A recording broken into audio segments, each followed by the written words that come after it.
So continuing on here in chapter 3, we're going to look at some of these women in a little bit more detail and some of the circumstances.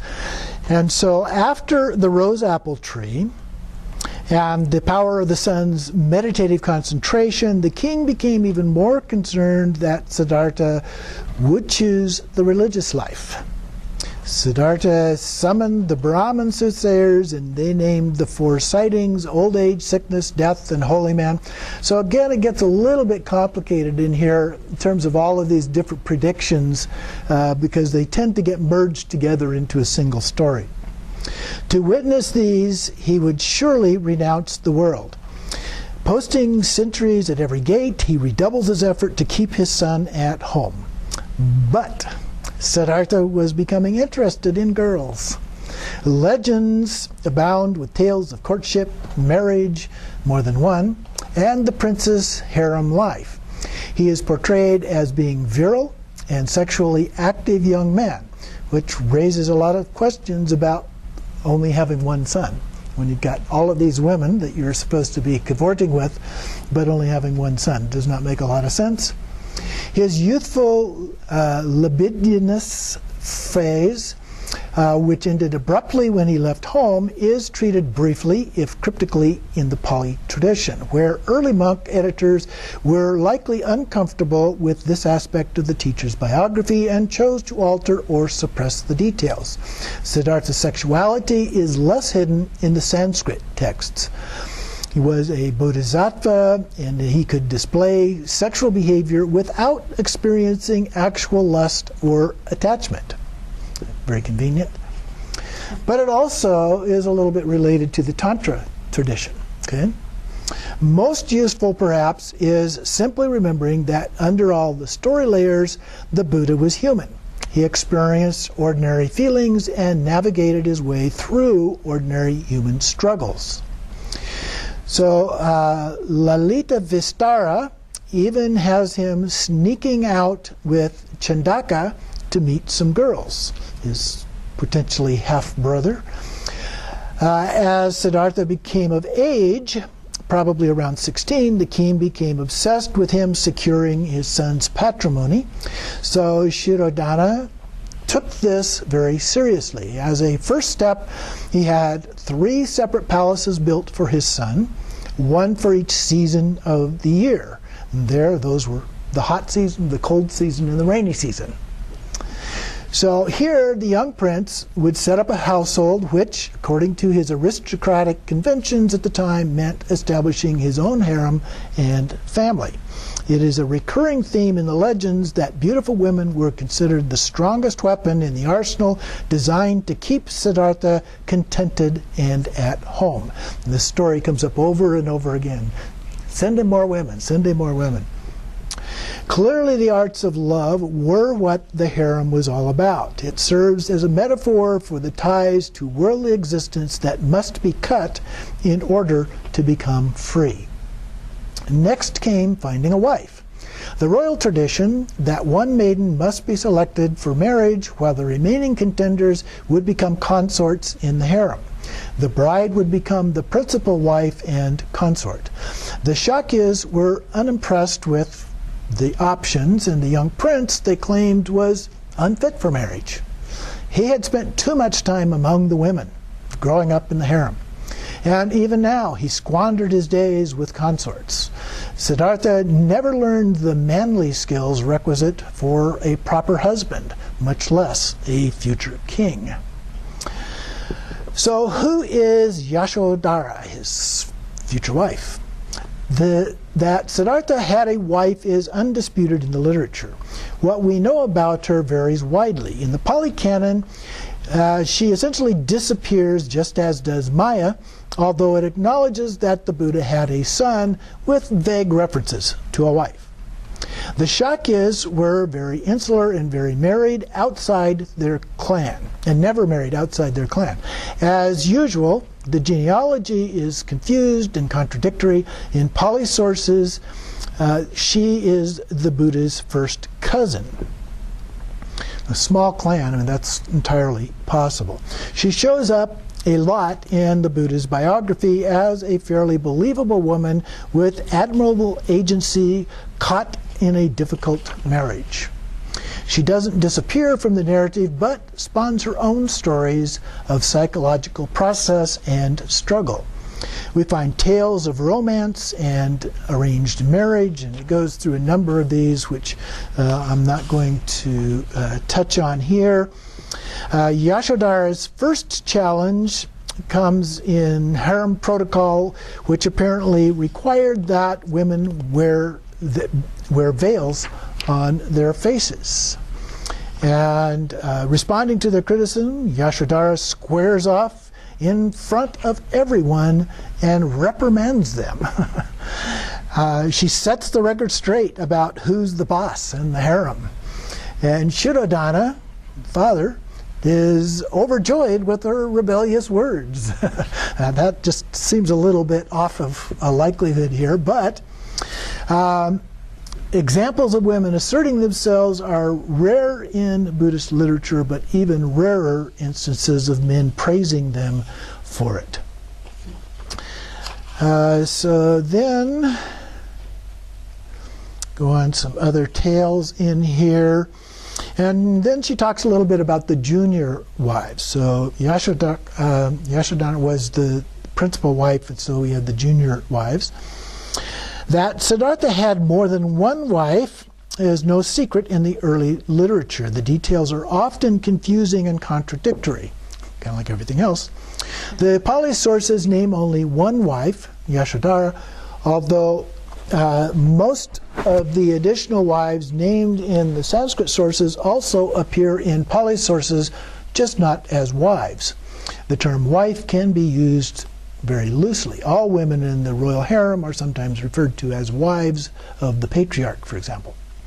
Siddhartha likely had 3 official wives, 1 chief wife, and at least 2 junior wives. Polygamy was commonplace during the Buddha's era and de rigueur for royal households.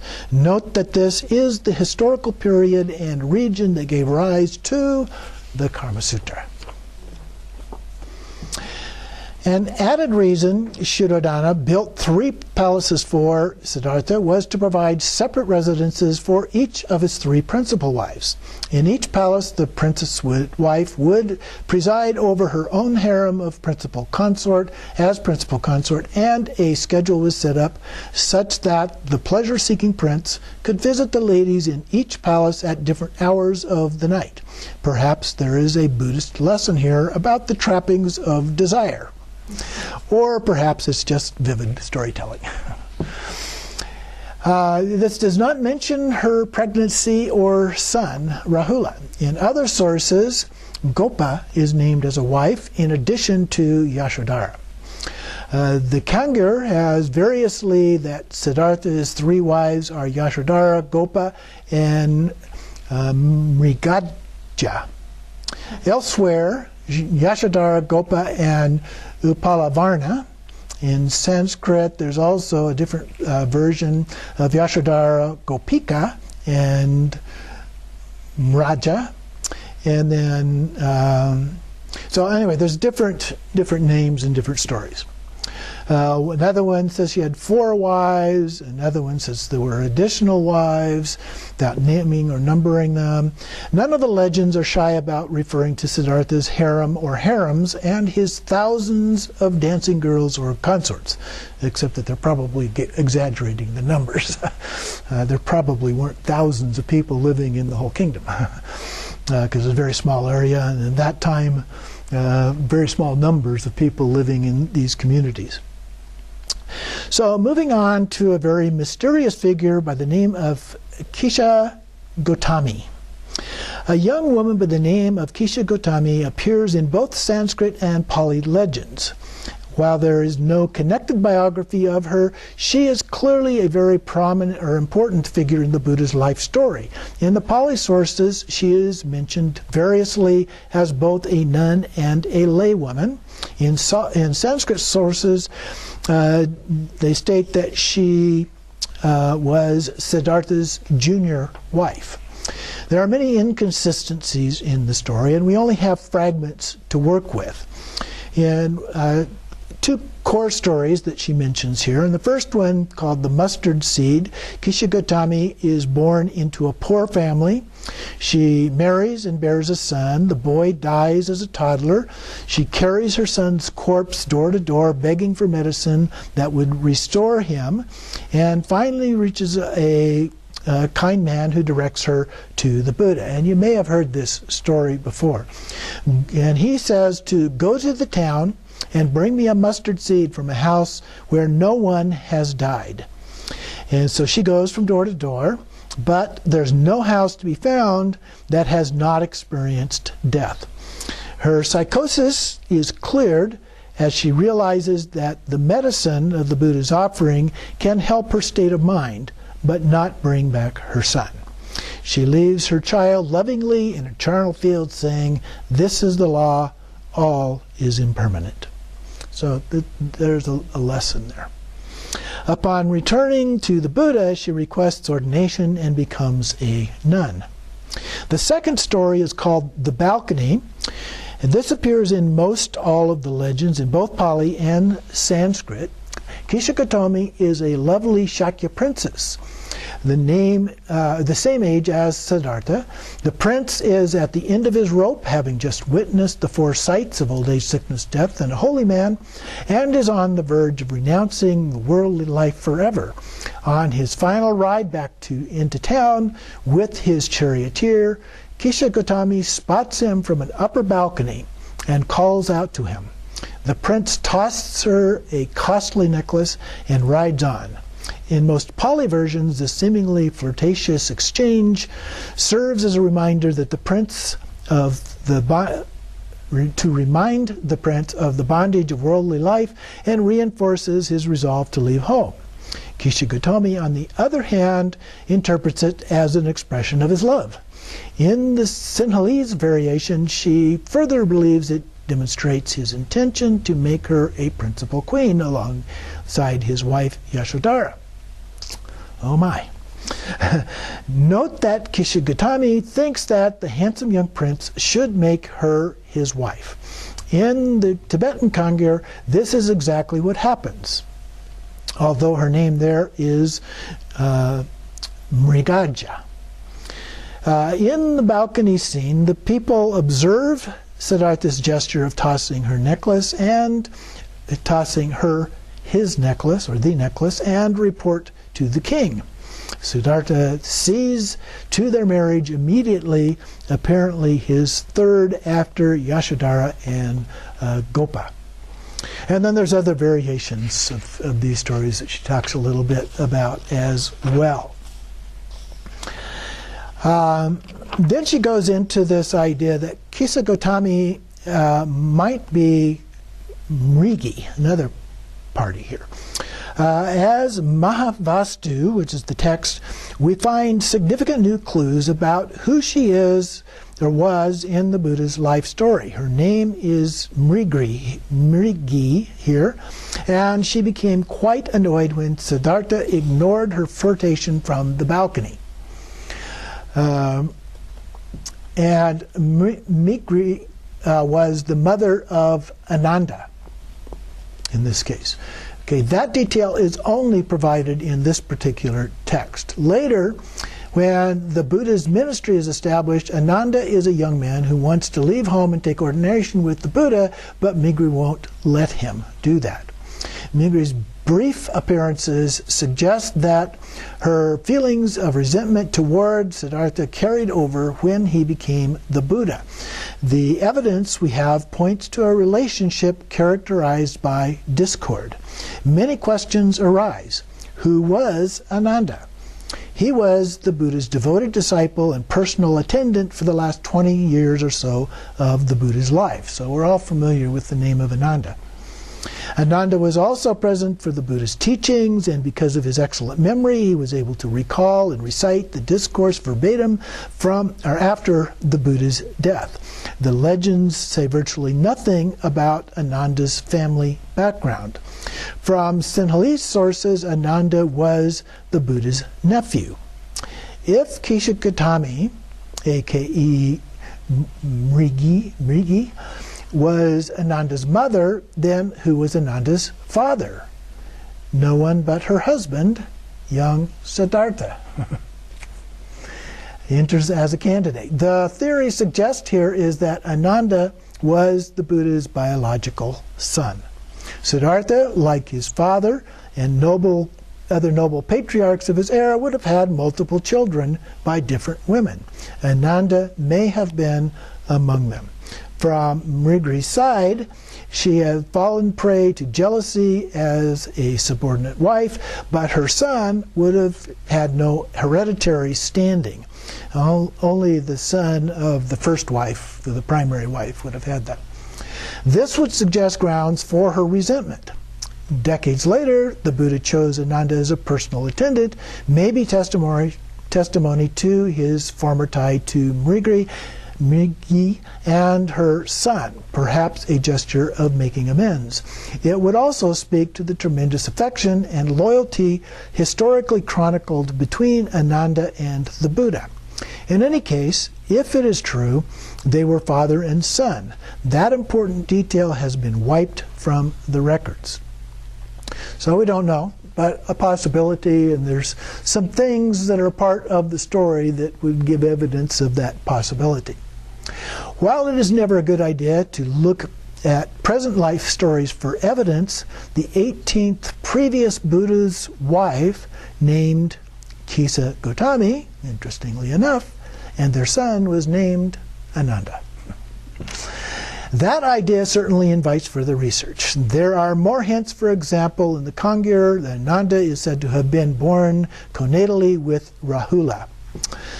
So, it would shed light on why the Buddha's senior disciples during his ministry were jealous of Ananda's seemingly unearned access, and why they gave him such a hard time after the Buddha's death.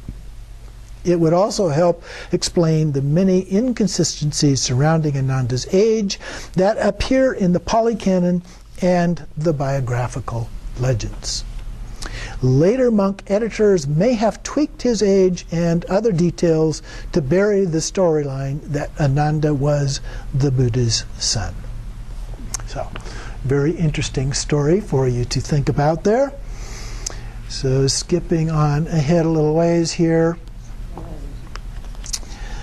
Much to everyone's distress, Siddhartha continued to display dissatisfaction and give off mixed messages about his intentions. Other than tales about his courtship methods and wives, the legends hold virtually no details about him as a young adult. The Sanskrit tradition recounts he was educated in writing and mathematics, but it is unclear where or at what age. Stephen Batchelor, I've read this book, has suggested that perhaps he was away part of his time because Shuddhadana, in preparing his son for the monarchy, would have wanted to expose him to the bustling commercial and political center of Shravasti to the west. Perhaps Siddhartha traveled even further to study at the great university of Taxila in present-day Pakistan, which lay at the crossroads of major trade routes and the cosmopolitan cultures of the Greek and Persian empires. If this were the case, it would account for the Buddha's erudition and dissociation from the prevailing Brahmanical ideology later during his ministry. But there is no known literary or iconographic evidence to support these intriguing hypotheses. Many stories emerge again in the legends as Siddhartha prepared to renounce his kingdom and leave. It is noteworthy that there is heightened focus on women, particularly as consorts became the royal family's last line of defense in their battle to dissuade the prince from his religious calling. Eros had to be the answer. Mostly through the Sanskrit tradition, it becomes increasingly clear that Siddhartha would be cutting all ties to loved ones. We find very human emotions in the stories, the women's stories, but intertwined with an overall drama. During this time, Abhaya, The goddess of Lumbini's grove, who had paid homage to the Siddhartha at birth, returns to help the family. So that was the goddess of the tree under which he was born. So she comes back again. Abhaya's remark about the importance of the physical body is significant. This important Buddhist teaching has often been genderized to focus on females. Abhaya acknowledges the erotic pleasures available in the palace, but clearly states that Siddhartha's revulsion stems from his experience of his own body, not the women's, dissatisfactory, impermanent, and insubstantial. The distinction points to the Buddha's original teaching. So in some of the stories, the Buddha is in the palace and they had this big party and all the women are laying about and so forth, and he's disgusted with all of it and wants to get out. But here the goddess says, well, yeah, there are erotic pleasures, but the body that he was disgusted with was his own. Shuddhodana openly displays his grief at his son's decision to take up religious life. He begs his son not to leave. He says that Maha Prajapati too would die of a broken heart. The father and son engage in lengthy debate in which Shuddhodana desperately offers the prince anything he wants if only he will stay home.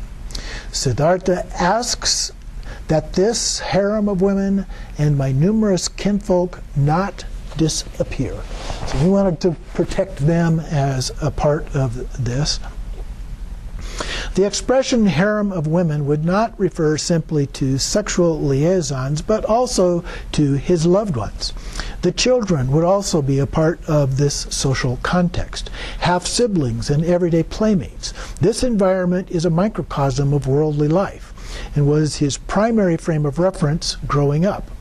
Further, whatever the luxuries of palace life, he would not have been completely sheltered from the sufferings of old age, sickness, and death, living in seclusion of the women's quarters. Which points out that it may not have been venturing outside the palace that he discovered these things, but it may be a story just to reinforce the fact that having noticed those things during this time in the palace, that he became more and more concerned about them. So Siddhartha must have witnessed the dangers of childbirth and infant mortality. And surely he also witnessed old age during that time. The Buddha myth would have us believe that Siddhartha never knew death until just before his great departure. But surely Maya's death at his birth was a truth he lived with his entire life. Death marked his life from its inception. Indeed, the death of his birth mother may have played a significant role in fueling his insights into the suffering that arises from life's impermanence. Perhaps, too, it contributed to the inner turmoil that later led him to renounce worldly life altogether in pursuit of greater truths.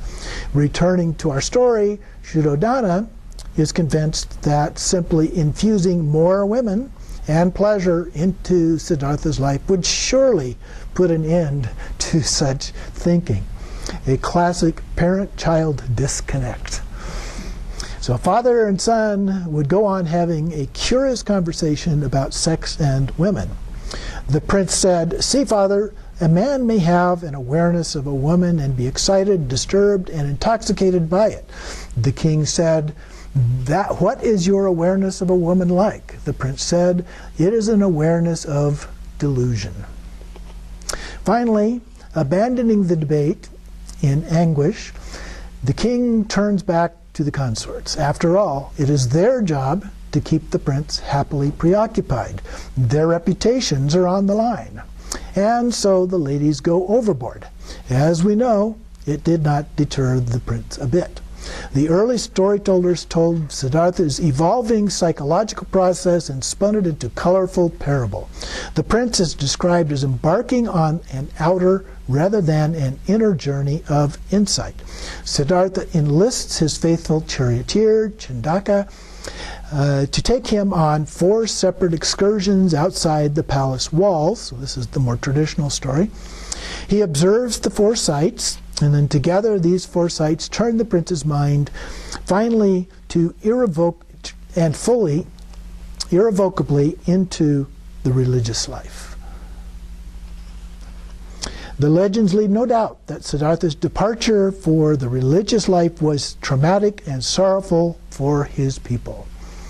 In a different nuance, Siddhartha's vulnerability, fear, and even hedonism and being enslaved by animal passions, all of these things are included as a part of this story. His animal passions, though, have quelled. His mind remains absorbed in his encounter with the peaceful saint. And then the next section talks about Maha Prajapati, the mother, and she takes charge. Maha Prajapati reemerges here only in the Sanskrit sources. We find her fully engaged in efforts to prevent the prince from leaving. She lectures the consorts. No prince, no pleasure. So it's your job. In another story, Maha Prajapati shares the prophetic dream with her son.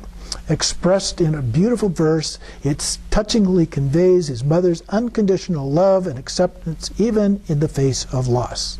My boy, who are artful as a mass of gold, in my dream I saw a noble bull, white, with an exceeding loving hump and an extra horn, whose very motion spoke of love, and it was sleek of body. The bull bellowed most sweetly and ran out of Kapileshvatu, taking the path his heart was bent on. There is none that can beat his bellowing when he bellows. The noble bull that is like a heap of flowers. So kind of expressing her sadness about his leaving here. All of the legends refer to various sources of divine intervention at the time of Siddhartha's great departure. In the harem, the paradigm now shifts. The deities leverage the lady's power to make Siddhartha leave. Okay? So they're on Siddhartha's side here. In direct opposition to his family's efforts, the harem's power is also a metaphor for desire's stranglehold over our minds. The tutelary gods step up to use the lady's sway in igniting Siddhartha's passions, not for worldly pleasure, but for the spiritual life. They turn the tables in the harem. It is typically the only harem episode in the popular made-for-Westerners version. To varying degrees, it appears in all the early Pali and Sanskrit legends. In Siddhartha's last night at home, utterly disheartened by the unsatisfactory nature of worldly affairs, he returns to the harem and, ignoring the seductive charms of the dancing women, falls asleep. The gods cast a spell over the palace, and soon the ladies too are sleeping. Through the divine magical powers, the women appear passed out in vulgar, slovenly fashion, their clothes falling off and their bodies splayed in sexually suggestive poses, drooling, dribbling, and grinding their teeth. Siddhartha awakens and perceives women thus, and resembling a charnel ground full of rotting, stinking corpses. Siddhartha only wants to get out. Clearly this is a no-win situation for the ladies. Greater Buddhist lessons aside, women repeatedly take a dubious prize of being the metaphor in the crosshairs of samsara's miserable reality. Siddhartha's family and then the gods turn to the women of the harem as the strongest weapon in their arsenal. We've heard that line several times now. Through the women's power, he is ultimately set free. And then in the Lalita Vastara, the narrator has reminded us that Siddhartha has been fully aware of bodhisattva nature the whole time. His activity in the harem is simply a skillful display of orchestrated for the benefit of ordinary beings. His human emotions are just demonstrations of his bodhisattva behavior. The final jumping off point for all bodhisattvas, past and present, is their harem. The reason they linger in samsara is not because they are enjoying sensual pleasures, including sex, but because they begin their mission by emancipating the women they care for.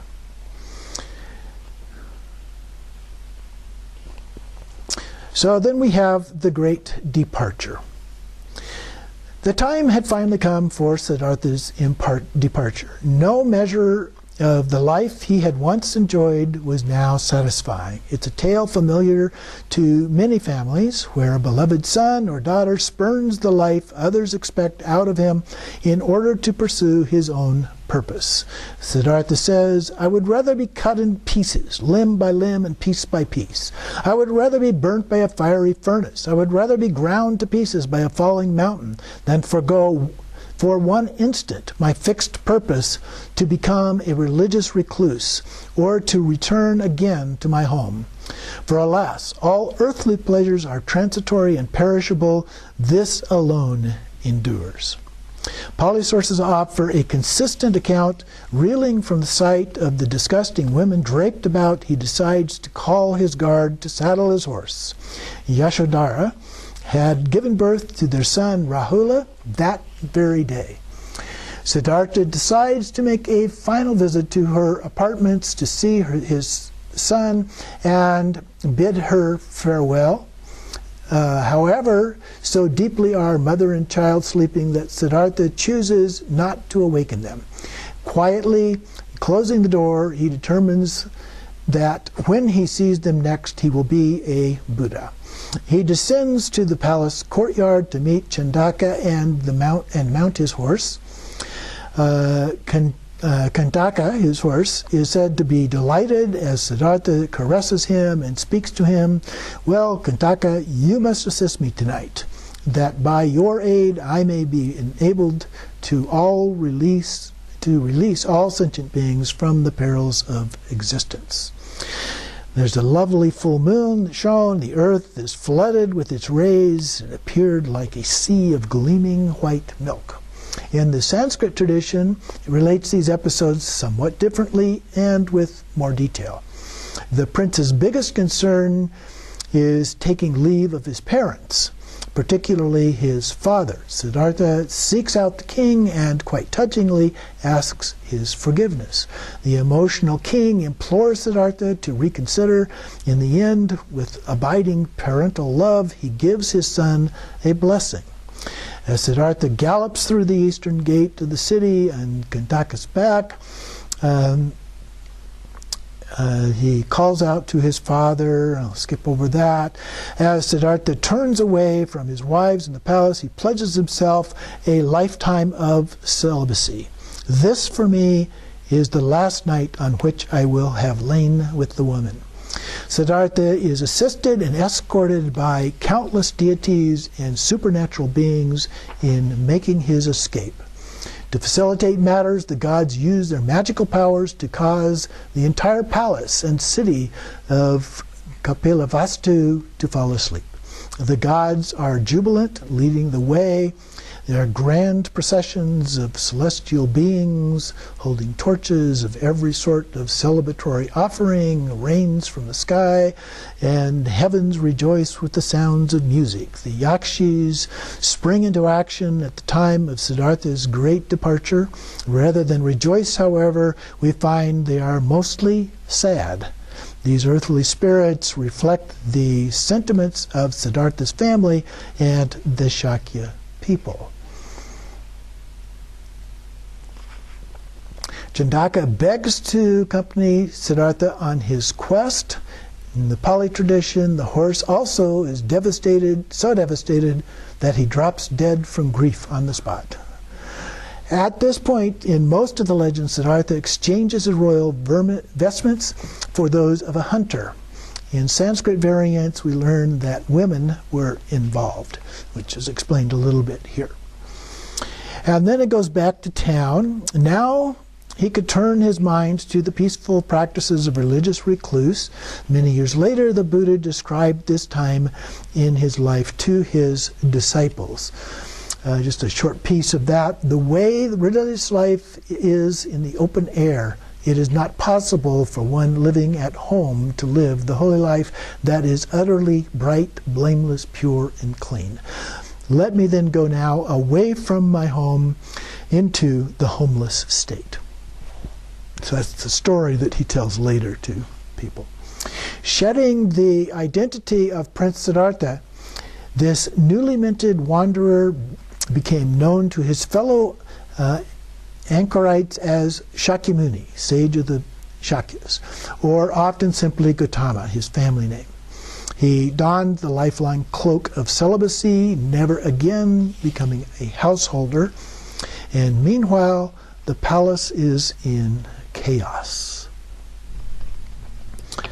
Yashodhara is very angry as Siddhartha's beloved chief consort, with whom he shared a deep romantic bond. She feels betrayed. Yashodhara's anger shifts directly to her husband. She says Siddhartha has breached the sacrament of their marriage. He has ignored the ancestral tradition of a king taking his wife with him if he departs for a contemplative forest life. At least Siddhartha should have stayed home for the sake of the beautiful infant son, Rahula. A softer, more philosophical version of events is related in the Lalita Vistara. Here, Yashodhara's love for Siddhartha elevates her expression of sorrow. Her grief mingles with an understanding of his purpose. Chandaka counsels Yashodhara not to weep, but to rejoice that her beloved husband will soon be awakening to supreme enlightenment. Chandaka assures her, too, that one day she will attain supreme enlightenment. He says, I believe that you shall become just like him, the most noble being. The king is said to have adopted ascetic practices upon learning Siddhartha's great departure. Ashita's prophecy had come to fruition, but Shuddhadana still does not give up. He dispatches 2 ministers, or a minister and a head priest, depending on the story, to find Siddhartha in the forest and bring him home. To the ministers who eventually do find him, he proclaims, I will not return to my family as a worldly man who has not seen the final truth and whose senses are drawn toward the objects of pleasure. I would enter a blazing fire, but I would not enter my home with my goal unattained. So we will leave it there, and then we can talk about it again next week.